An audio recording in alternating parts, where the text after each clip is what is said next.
हाँ friends, welcome back to my channel.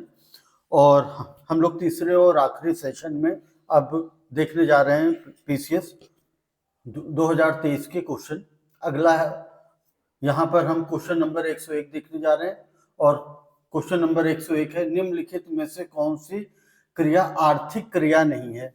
इसमें आपका सबसे पहला ऑप्शन है शैक्षिक समाज सेवा, अगला है खेती, परिवहन और नौकरी। आप देखिए कि इसमें बताना है कि कौन सा आर्थिक क्रिया नहीं है। आर्थिक मतलब होता है जिसमें से कुछ क्या हो, आपको लाभ हो। और समाज सेवा क्या है कि आप दूसरों की खुशी के लिए करते हैं। इसमें कभी भी लाभ का अगर मोटिव ले करके करेंगे तो समाज सेवा नहीं है।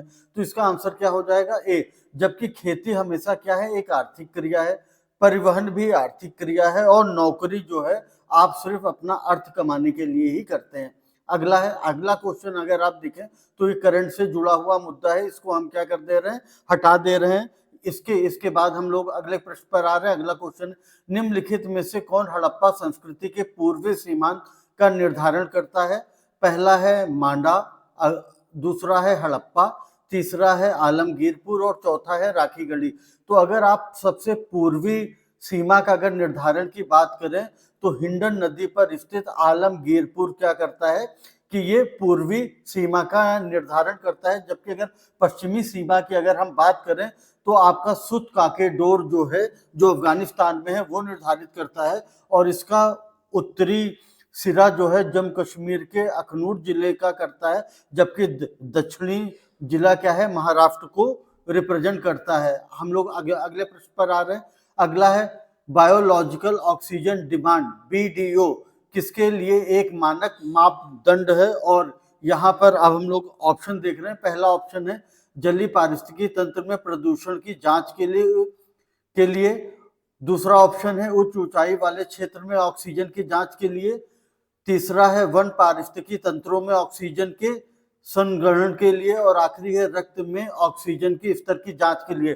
तो आप देखिए हमेशा क्या होता है, बीडीओ क्या होता है कि आपके जल की शुद्धता के को नापा जाता है। तो यहाँ पर क्या हो जाएगा, जलीय पारिस्थितिकी तंत्र के प्रदूषण की जांच के लिए। हम लोग अगले प्रश्न की तरफ आ रहे हैं। अगला प्रश्न है आपका, रेगिस्तान में आवास करने वाले जानवर को हम क्या कहते हैं। देखिए यहाँ पर आप सीधे से इंग्लिश वर्जन पर चले जाइए तो आपको ज्यादा आसानी से मिल जाएगा।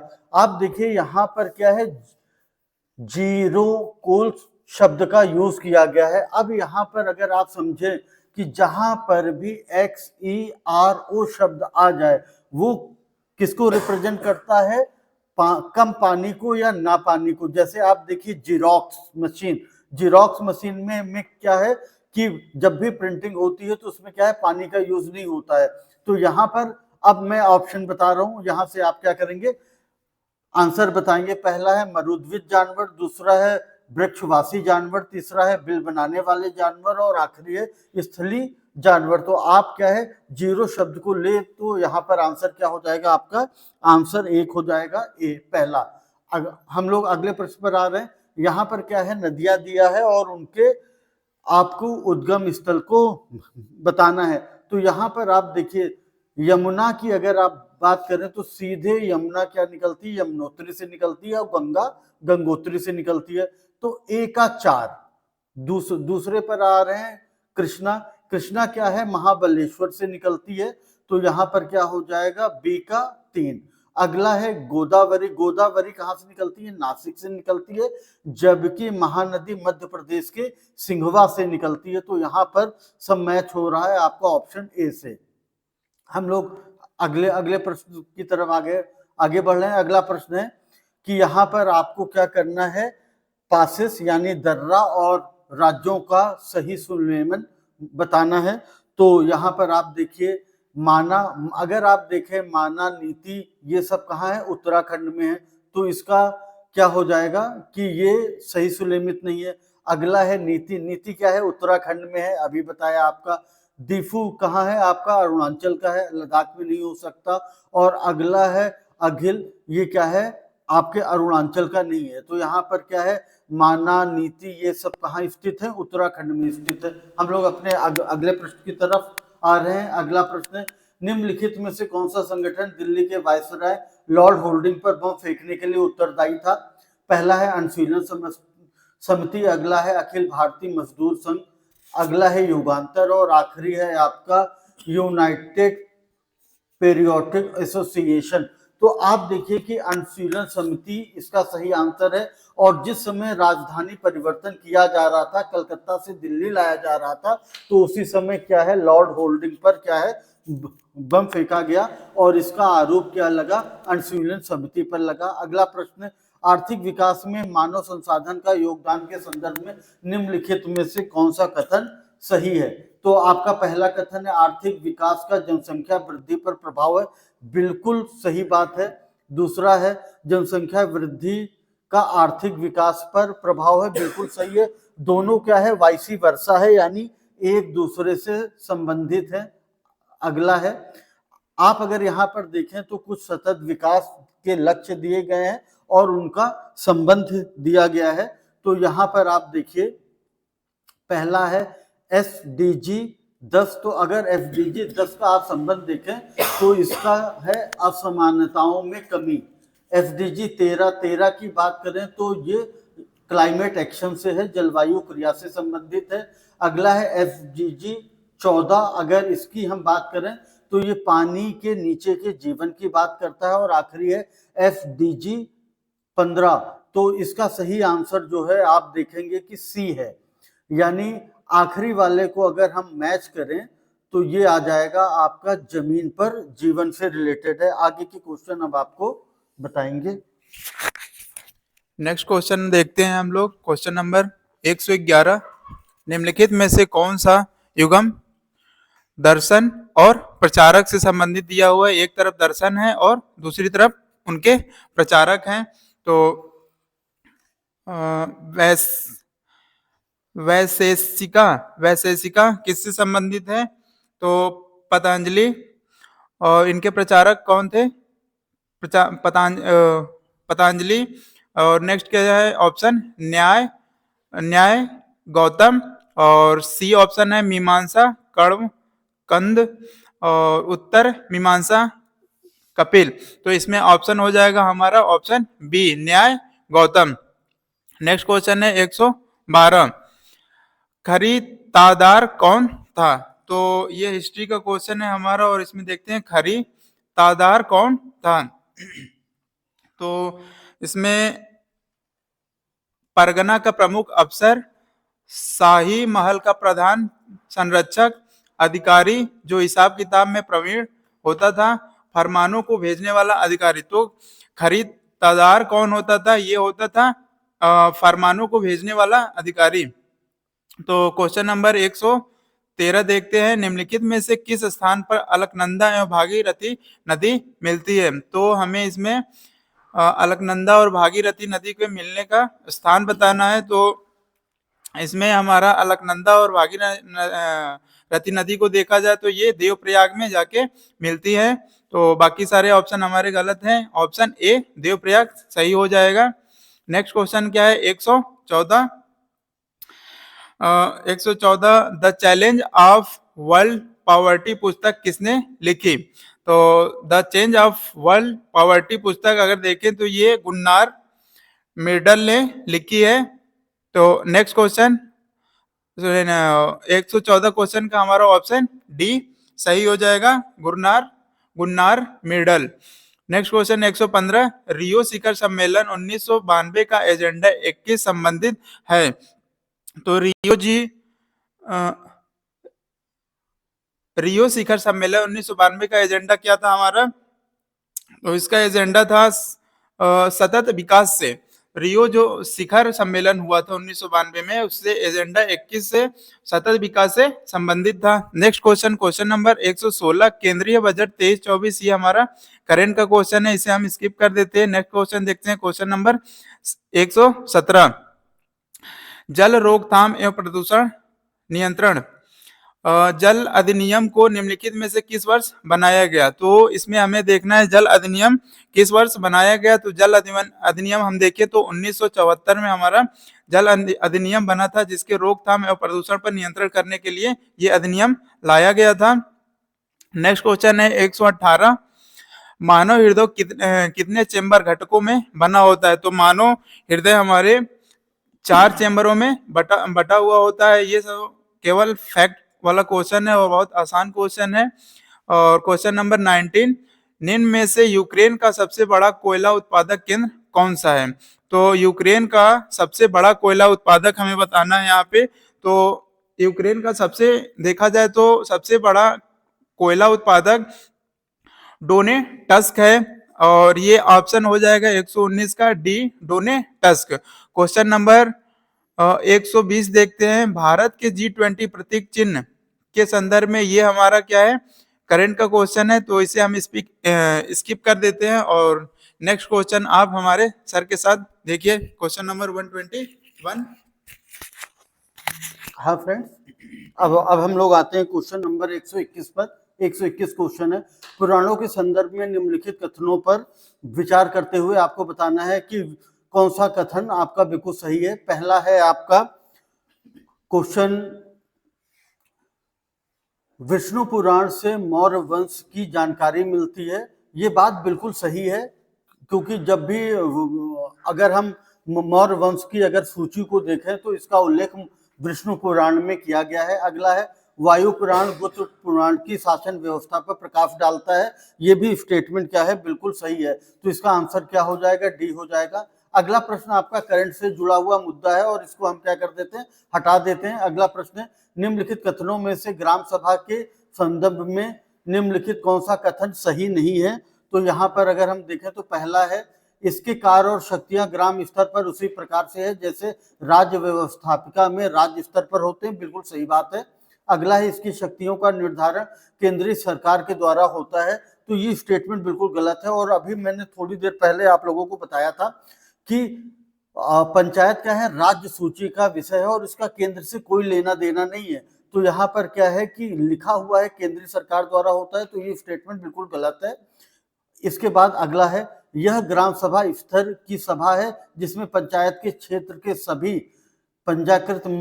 पंजीकृत मतदाता होते हैं। ये भी स्टेटमेंट बिल्कुल सही है, क्योंकि जितने भी 18 वर्ष से अधिक आयु के व्यक्ति हैं वो सभी से मिलकर के क्या है, ग्राम सभा का स्तर बनता है। तो यहाँ पे देखें हम, ऑप्शन बी इसका गलत है। अगला क्वेश्चन क्या है हमारा 23 और 124 और 125 दोनों ही क्या है, हमारे करंट अफेयर से जुड़े हुए मुद्दे हैं और इसको हम क्या कर देते हैं, हटा देते हैं। अगला क्वेश्चन है, लोटिक पारंपरिक तंत्र का उदाहरण है। पहला है आपका तालाब, दूसरा है दलदल, तीसरा है नदी और आखिरी है आपका मार्शी एरिया। मार्शी एरिया जहां पर क्या है, मार्स गैस मिलती है। तो यहाँ पर अगर आप देखें तो लोटिक का मतलब होता है जहां पर क्या है, थोड़ा सा साफ पानी हो, तो ये आ जाएगा आपका नदी। अगला प्रश्न है आपका, निम्नलिखित में से प्राकृतिक रेशम का एक घटक कौन सा है? पहला है पोटेशियम, दूसरा है मैग्नीशियम, तीसरा है नाइट्रोजन और चौथा है फास्फोरस। तो यहाँ पर क्या है कि नाइट्रोजन प्राकृतिक रेशम में अनिवार्य रूप से पाया जाने वाला एक घटक है। अगला प्रश्न है, समुद्री शैवाल किसके महत्वपूर्ण स्रोत है? पहला है आयोडीन, दूसरा है ऑर्गन, तीसरा है ब्रोमीन और आखिरी ऑप्शन है आपका क्लोरीन। तो यहाँ पर हम देखें तो समुद्री शैवाल आयोडीन के क्या है, एक बहुत जबरदस्त स्रोत है। अब यहाँ पर देखें तो अगर आप पीरियोडिक टेबल देखते हैं तो आपका क्लोरीन, फ्लोरीन, ब्रोमीन और आयोडीन क्या है, 17 ग्रुप के मेंबर्स हैं, जबकि आर्गन क्या है आपका 0 ग्रुप को दर्शाता है। हम लोग 29 क्वेश्चन पर आ रहे हैं। संसद में उत्तर प्रदेश के प्रतिनिधित्व के संबंध में निम्नलिखित में से कौन सा कथन सही है? और इसमें हमें बताना है कि कौन सा कथन सही है। तो यहाँ पर देखें कि राज्यसभा के लिए उत्तर प्रदेश को 31 सीटें आवंटित की गई है। अगर आप अनुसूची 4 को ध्यान से देखें तो अनुसूची 4 ये बताती है कि राज्यसभा में किस प्रदेश को कितनी सीटें आवंटित की गई हैं। तो यहाँ पर जब उत्तर प्रदेश के नंबर को हम देखते हैं तो उत्तर प्रदेश को सबसे अधिक 31 सीटों का आवंटन किया गया है, क्योंकि जनसंख्या की दृष्टि से उत्तर प्रदेश क्या है, सबसे बड़ा जिला प्रदेश है। अगला है, लोकसभा के 80 सदस्य उत्तर प्रदेश से निर्वाचित होते हैं। ये भी स्टेटमेंट क्या है, बिल्कुल सही है। हम लोग अगले प्रश्न पर आ रहे हैं। अगला प्रश्न, निम्नलिखित में से कौन सा झील और देश सुलेमित नहीं है, और तो यहाँ पर बताना है कि कौन सा सुलेमित नहीं है। पहला है माराकाइबो वेनेजुला, बिल्कुल सही बात है। दूसरा है ओनेगा कनाडा में, ये आंसर क्या है आपका, गलत है। इसके बाद हम तीसरे पर आते हैं, मिशिगन यूएसए, बिल्कुल सही। अगर आप फाइव फिंगर्स लेक की बात करें तो उसमें मिशिगन आता है। अगला है बैकाल लेक, और बैकाल लेक का संबंध क्या है, रसिया से है। अब यहाँ पर क्या है, आगे के प्रश्न आपको रितेश जी बताएंगे। तो नेक्स्ट क्वेश्चन देखते हैं दोस्तों। क्वेश्चन नंबर 131, निम्नलिखित में से कौन सा सही सुमेलित नहीं है? और इस यहाँ पे कुछ नाम दिए गए हैं और उनसे संबंधित कुछ तथ्य दिए गए हैं, तो उसे हम देखते हैं और उसको इसमें हमें सुमेलित नहीं बताना है। तो पहला ऑप्शन क्या दिया हुआ है, इल्तुतमिश रजिया के पिता, ये बिल्कुल सही है। इल्तुतमिश क्या थे, रजिया के पिता थे। गुलबदन बेगम बाबर की पुत्री थी, ये भी सही है। गुलबदन बेगम बाबर की पुत्री थी। हमीदा बानो बेगम जो है अलाउद्दीन खिलजी की पत्नी नहीं, बिल्कुल ये गलत है। हमीदा बानो बेगम अलाउद्दीन खिलजी की पत्नी नहीं थी। तो और डी ऑप्शन देख लें, शाह तुर्कन इल्तुतमिश की पत्नी थी। तो शाह तुर्कन जो है इल्तुतमिश की पत्नी थी, ये भी सही है। तो इसमें देखा जाए तो ऑप्शन सी हमारा गलत है, हमीदा बानो बेगम अलाउद्दीन खिलजी की पत्नी नहीं थी।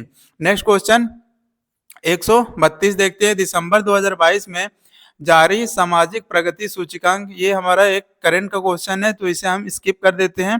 क्वेश्चन नंबर 133 देखते हैं।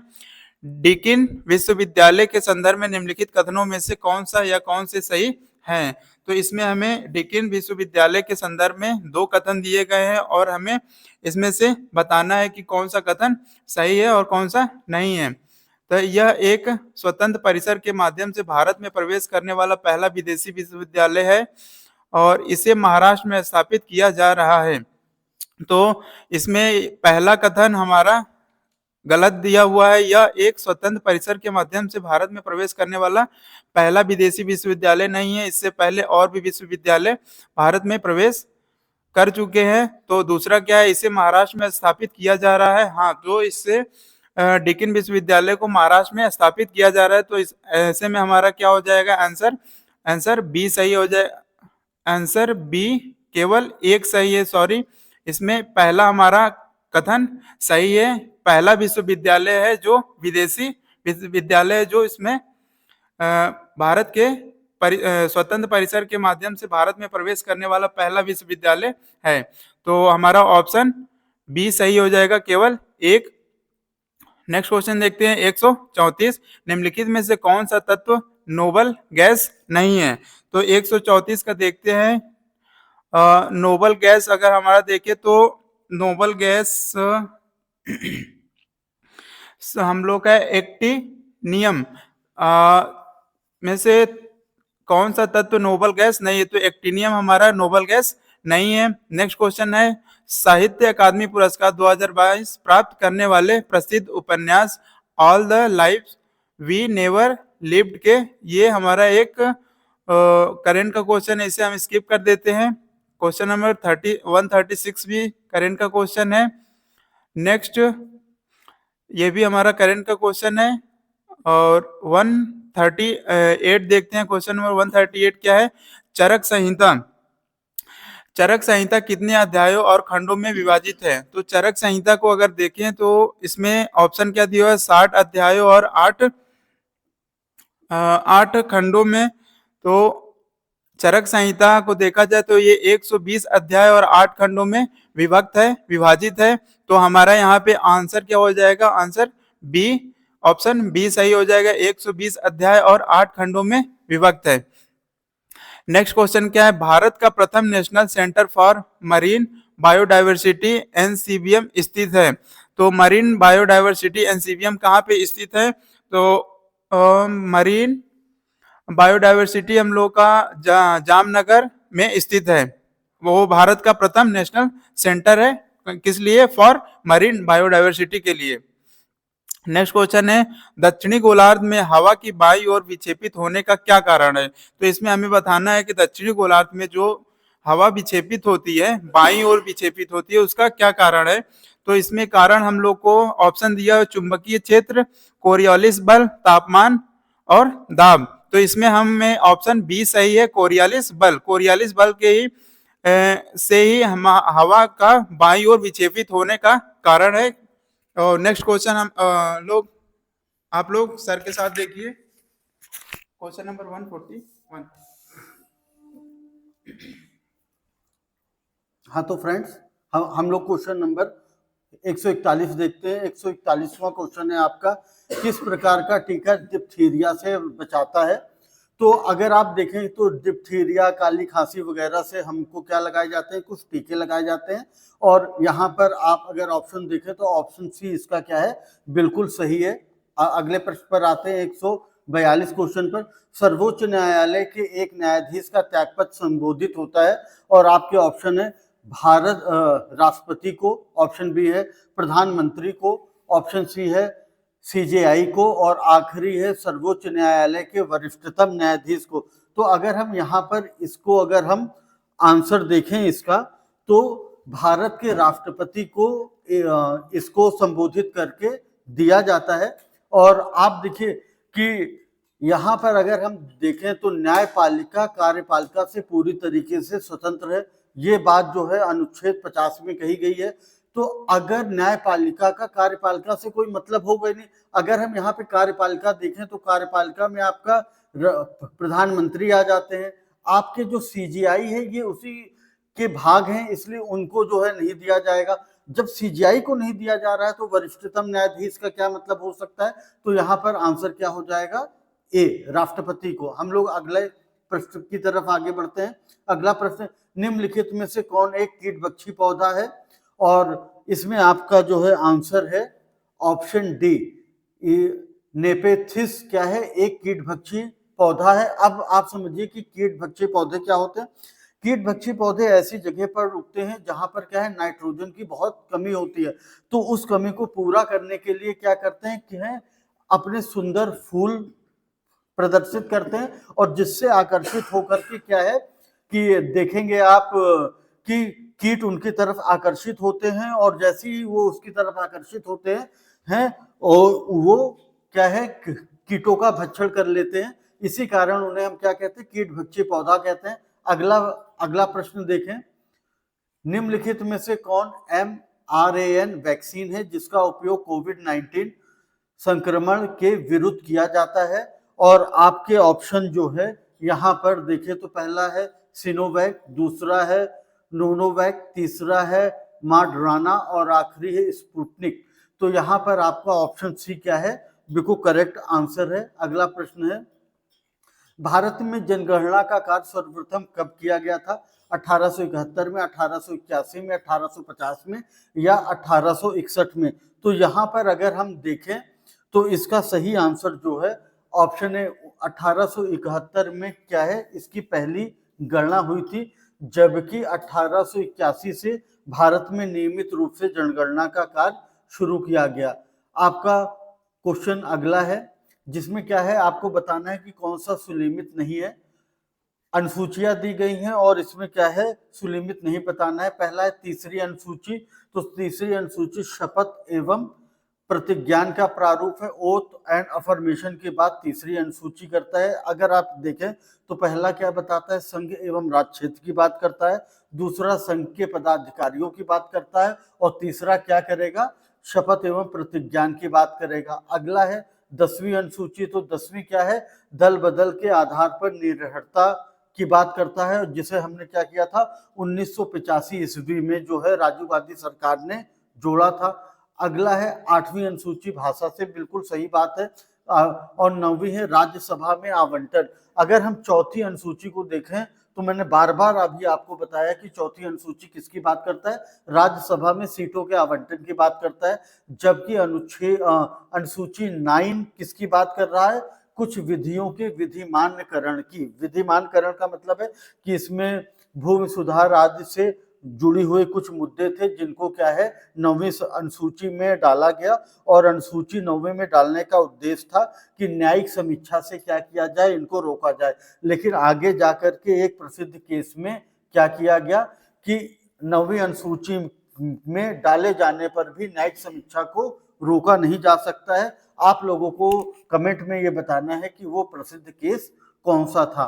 हम लोग अगले प्रश्न की तरफ आ रहे हैं और अगला प्रश्न 148वां है आपका, जिसमें आपको क्या करना है, मैच करना है और पूरा तात्विक स्थल है और वर्तमान का स्थल है। पहला है आपका नेवासा। अगर हम नेवासा की बात करें तो ये महाराष्ट्र में स्थित है। ईसमपुर की अगर हम बात करें तो ये कर्नाटक में स्थित है। डीडीवाना आप बहुत ही अच्छी तरीके से जानते हैं, ये बहुत ही यहाँ पे खारे पानी की झील है और कहाँ का है, राजस्थान का है। अगला है गुंडीयाम गुफा। तो अब एक ही ऑप्शन बचता है, आपका बचता है तमिलनाडु। तो अगर हम मैच करें तो ऑप्शन सी हमारा सही है। अगला क्वेश्चन क्या है आपका, करंट से जुड़ा हुआ मुद्दा है, इसको हम हटा देते हैं और अब इस सेशन का सबसे आखिरी क्वेश्चन देख रहे हैं। निम्नलिखित में से कौन सा एक 1857 के विद्रोह का स्थान और विद्रोह का आरंभ सही सुलेमित नहीं है? पहला है लखनऊ 4 जून 1857, बिल्कुल सही बात है। और इस दिन क्या है कि बेगम हजरत महल ने क्या है, एक अंग्रेजों के विरुद्ध यलगार की घोषणा की थी अपने पुत्र वर्जिस कदीर के परिप्रेक्ष्य में। अगला है झांसी 11 मई 1857, तो ये स्टेटमेंट क्या है, गलत है। अगला आते हैं मेरठ 10 मई 1857 और यहीं से क्या है, क्रांति की शुरुआत हुई थी। और दिल्ली चलो का नारा क्या है कि हमें कहाँ चलना है, यहाँ से दिल्ली चलना है। देखिए यहाँ पे दो बातें समझने वाली हैं। जैसे मैंने अभी कहा दिल्ली चलो, तो दिल्ली चलो नारा सुभाष चंद्र बोस का है, लेकिन यहाँ से क्या है कि पहली बार दिल्ली की तरफ कूच की थी सेना 10 मई 1857 को मेरठ से। आखिरी ऑप्शन है आपका बैरकपुर 29 मार्च 1857 और यहीं से क्या है, विद्रोह का प्रारंभ हुआ था। तो आप सभी साथियों का हमारे साथ अंत तक बने रहने के लिए धन्यवाद।